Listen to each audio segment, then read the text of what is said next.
Okay, so from here we'll change to English, and we have a lecture by Professor Koivurova, and then we'll continue with the panel discussions amongst the speakers. So let me introduce to you briefly Professor Timo Koivurova. He is the visiting professor of Kobe University at this moment under the general support of the Kobe University International Collaboration Strengthening Project, and that's why he's here in Kobe. And he is also at the research professor at the Lapland University in Finland. And he is also he has assumed also the director of the Arctic Center of the University of Lapland from 2015 to 2020. So he has led the Arctic studies in Finland. And he has also assumed a visiting professorship at the Beijing University in China, for example, and several other universities. And I'm sorry that may I also introduce Professor Nishimoto, because he will join us immediately after the Professor Timo's presentation. So Professor Nishimoto, Kentaro Nishimoto, is the professor of law at the Tohoku University School of Law, and he is also a professor at the National Institute of Polar Research in Tokyo from 2021. And he is an international lawyer, and he will join us during the panel discussions. Okay, so thank you, and Professor Koivurova, the floor is yours. Thank you. Thank you very much, Professor Shibata, and good day, everyone. It's a big honor for me to be presenting here. This is my first lecture as a visiting professor here at the Kobe University and in the graduate school PCRC. So here is the topic that I will be presenting: war in Ukraine, consequences to science cooperation. The purpose is really to examine what are the kind of impacts from the Ukraine war to Arctic cooperation in general, and more in particular to science cooperation, and what are the possibilities for the future science cooperation.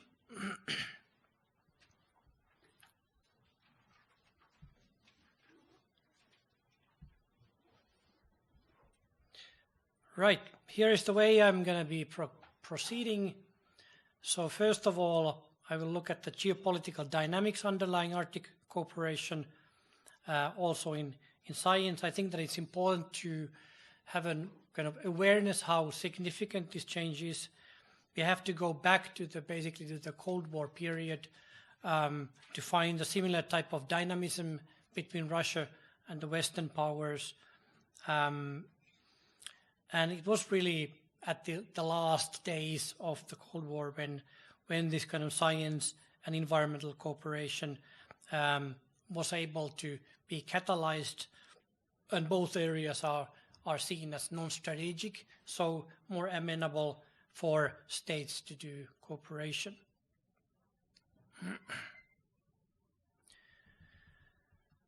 Here we have to also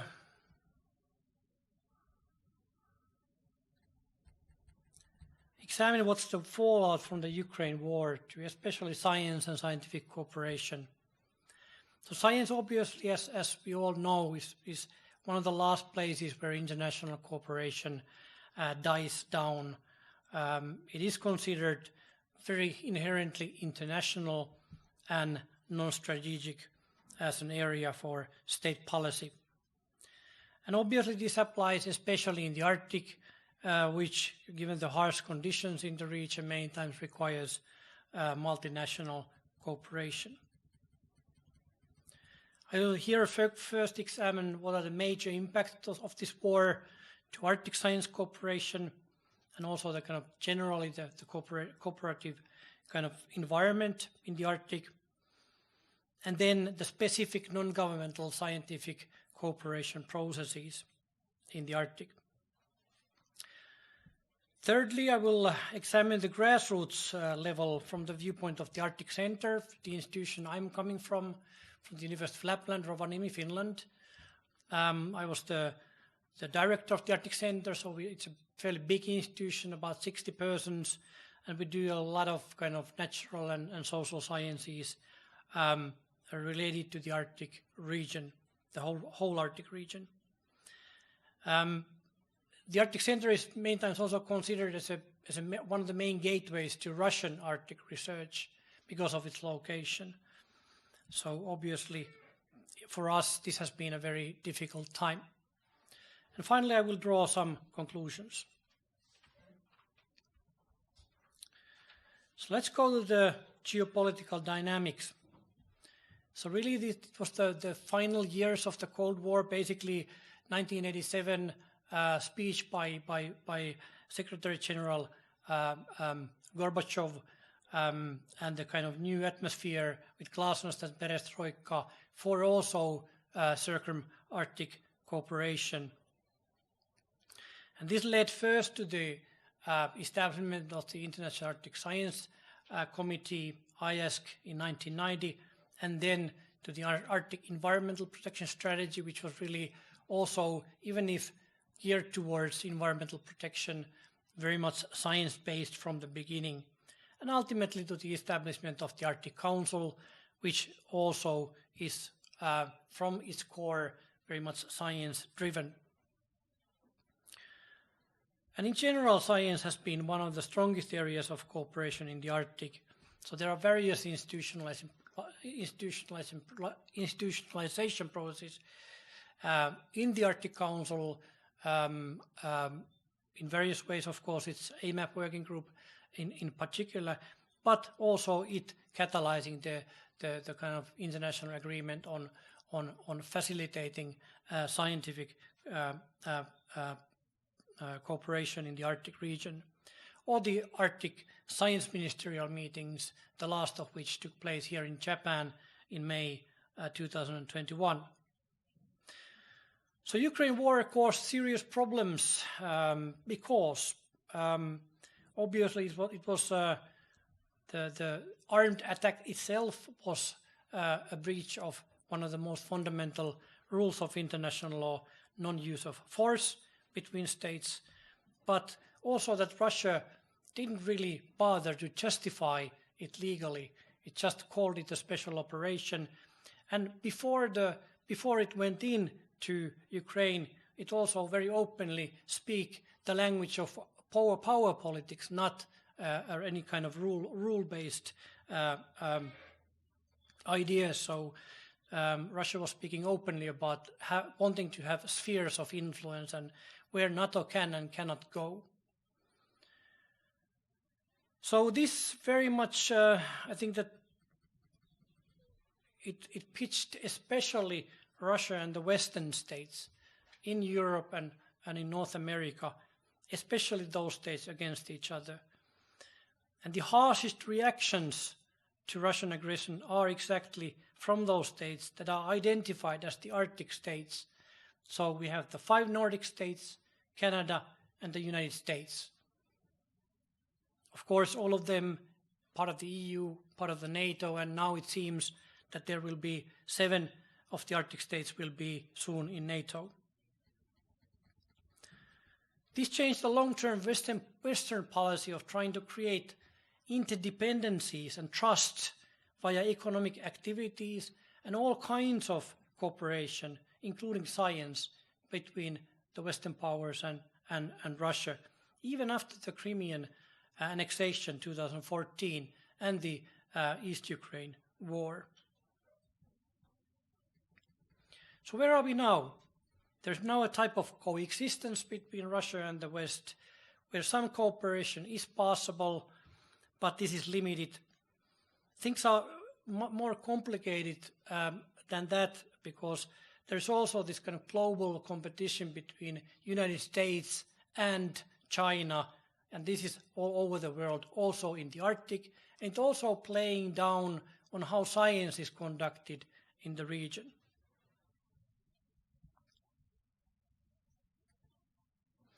So what are the impacts to Arctic cooperation and science?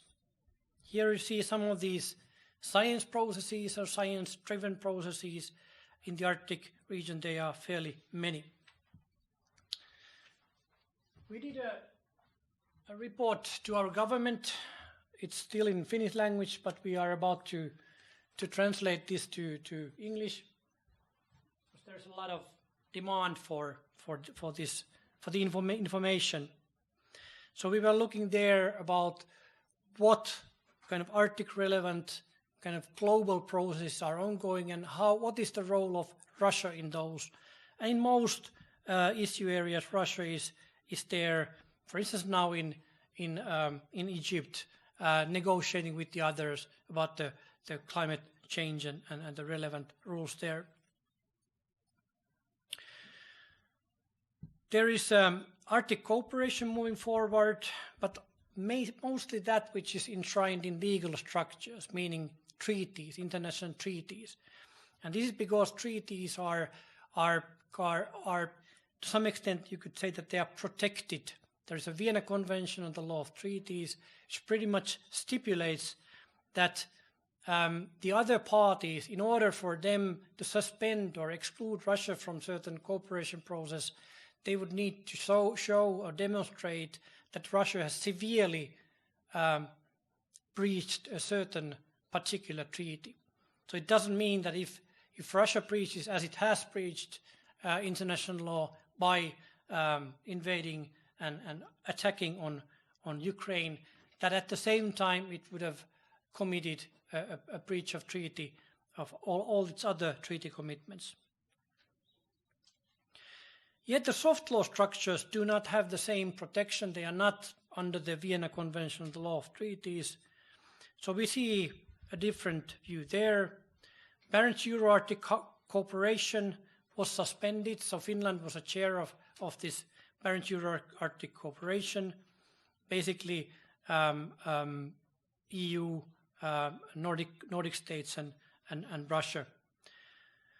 So Russian cooperation with Russia was suspended, and we are not expecting that this will survive, this cooperation form at this present moment. The Arctic Council, which is the most important forum for the Arctic region, is struggling to find a way forward. We have the kind of unfortunate example from a neighboring region, from the Council of the Baltic Sea States, which is a similar type of soft law body. This council suspended Russian membership, and after that Russia withdrew from the membership, from the Council of the Baltic Sea States altogether. The greatest impacts relate to the Arctic Council, because it is so utterly important in general, because it is really the only standing, all the time working body for the Arctic affairs, excluding military security issues in the Arctic. But also because most of its work is driven by science. There are signs that the Arctic Council may survive this crisis, and there has been a lot of discussion about this. Nothing is sure, and we can go to this debate. It's a long debate. We can discuss this after my presentation.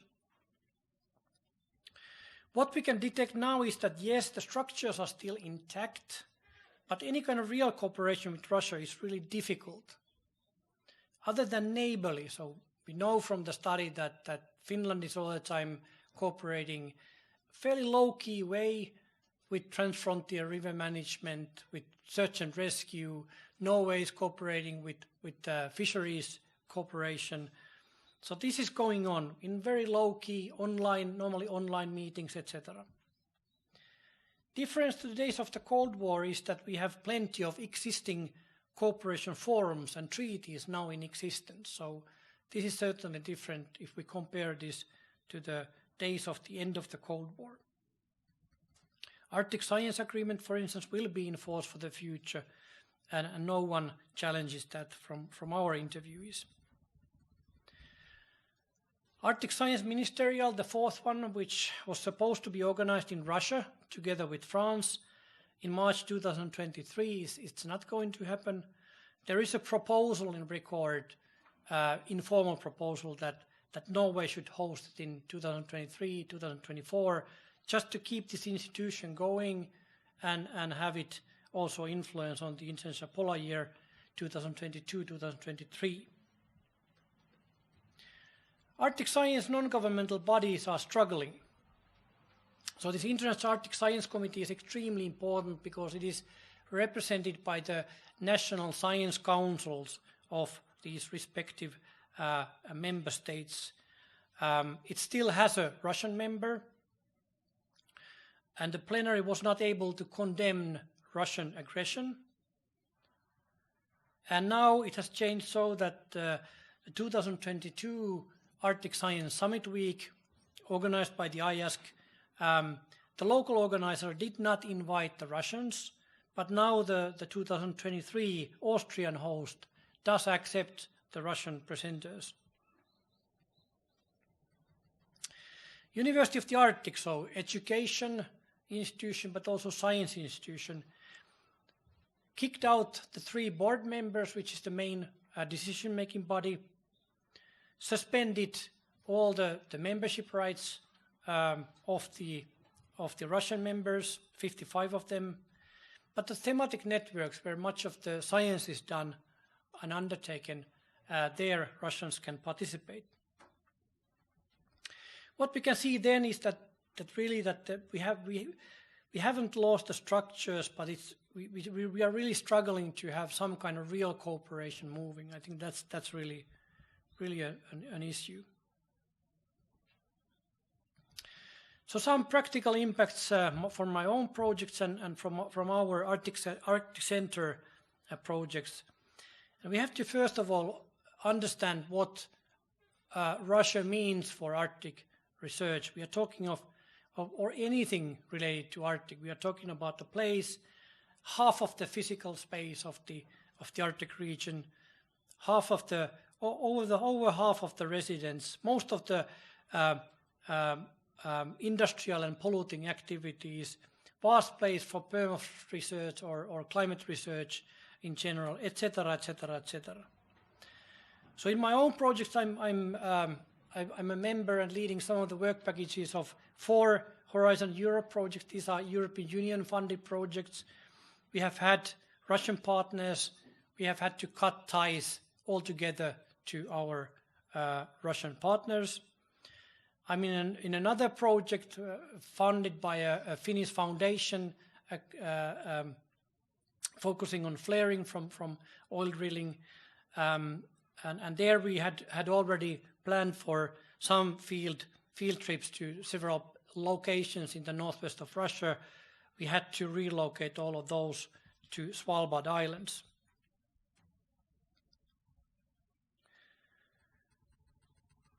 This perhaps tells you very clearly that especially the European Union has shut down almost everything when it comes to Russia at the moment, whether it's development cooperation, research funding, whatever. For Finland, we can say that institutional cooperation is shut down, but not individual researcher to individual research. That's still possible. It's not easy, and I will tell you why. So the advice we got from the beginning when the invasion took place, that we should not be in contact with our Russian counterparts because we might jeopardize their security. That was the advice from the ministry. We have to understand that now there are laws in place in Russia that may mean that if there is a foreigner speaking somehow wrongly against what is happening in Ukraine, this may be a crime. We have to also remember that there has been, I think that it has completed by now, partial mobilization in Russia. So from that viewpoint, we can say that Russia is a war-waging country. And for this reason, our foreign ministry, for instance, strongly recommends all Finns not to go to Russia. End of story. So what is happening with our researchers in the Arctic Center? Our anthropology team and some natural scientists who have been working in Russia for decades and have very strong ties to these regions do not see it this way.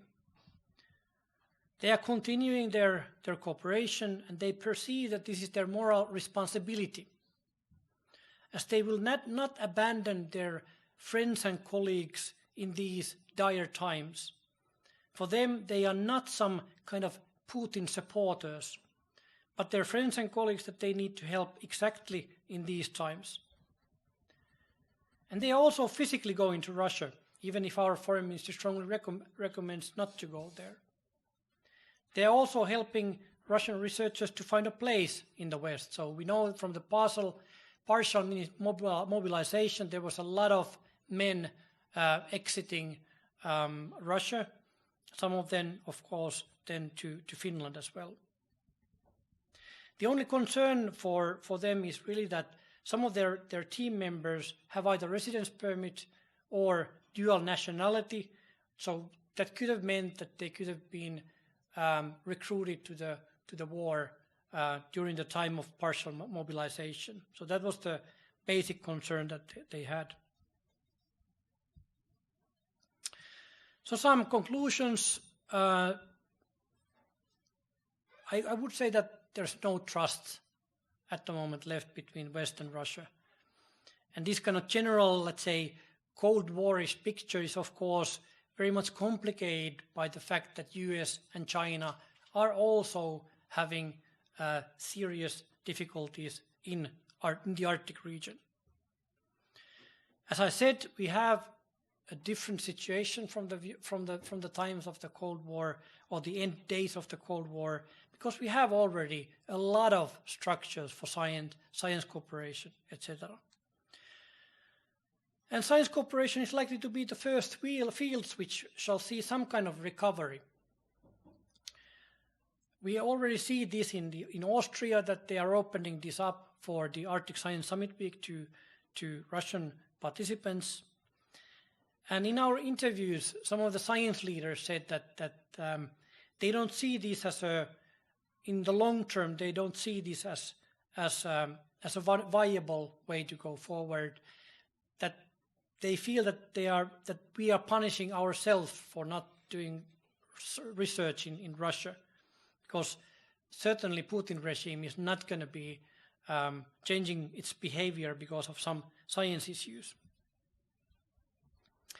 Yes, let's remember, as long as the war rages, and it may be for quite some time, it is difficult to see a clear way forward for science cooperation with Russia, especially with the institutions. Thank you very much.